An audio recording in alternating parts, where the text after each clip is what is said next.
Hello guys, কেমন আছেন সবাই? আশা করি সবাই খুব ভালো আছেন। তো হাঁটতে হাঁটতে আজকে আবার চলে আসলাম নতুন একটা ভিডিও নিয়ে।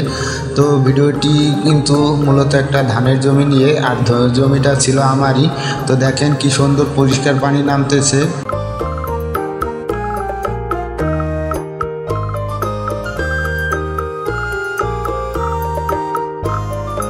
আর এই যে দেখেন ধানের জমি কিন্তু পুরোটাই পরিষ্কার, কোনো আগাছা বা ঘাস কিছুই নাই।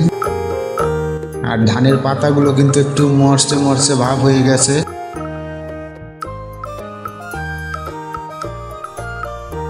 এই একটা কাঁকড়ার গদ দিয়ে পানি নামতেছে, দেখেন খুব সুন্দর দেখা যাচ্ছে। কিন্তু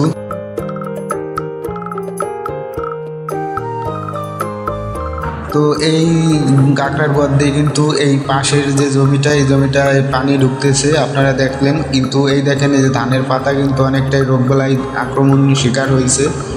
কিছুদিন আগে এটার কীটনাশক দিছি। তো এই ধানটাকে দেখেন, ধানটার আগা কিন্তু কালো, অর্থাৎ এই ধানেও কিন্তু পোকার আক্রমণ হয়েছে। তো আরেকটা ধানের বাইল আপনাদেরকে দেখাচ্ছি। তো এই দেখেন এই ধানের বাইলটা কিন্তু পুরোটাই পাকা।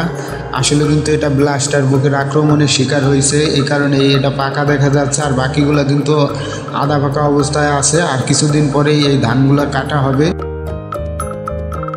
আর এই দেখেন মনে হচ্ছে বৃষ্টি নামতেছে। এটা পাশের জমির একটাই। আর এই ধানগুলো দেখেন কি সুন্দর, কোনো রোগবালাইয়ের আক্রমণ হয়নি। এই জমিটা হচ্ছে আমার। তো এটার ধানগুলো কিন্তু অনেকটাই ফ্রেশ, কোনো পোকার আক্রমণ হয় নাই এবছর। ধানগুলো কিন্তু অনেক সুন্দর দেখা যাচ্ছে, সোনালি রঙের।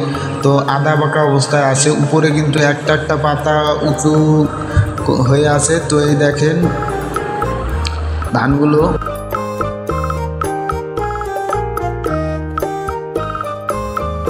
তো এই ধানগুলোতে কিন্তু মূলত সার, কীটনাশক, ঔষধ, ভিটামিন ইত্যাদি অনেক প্রকার কিছু দেওয়া হয়েছে। তো দেখেন ধানটা কিন্তু খুব সুন্দর, আর বাইলগুলোও কিন্তু অনেকটাই ফ্রেশ, কোনো প্রকার আক্রমণ হয় নাই। ধানগুলো কিন্তু একেবারে ছোট ছোট, এই যে আধা পাকা অবস্থায় আসছে। আর কিছুদিন যাওয়ার পরে, প্রায় 7-8 দিন যাওয়ার পরে এই ধানগুলো কাটবো।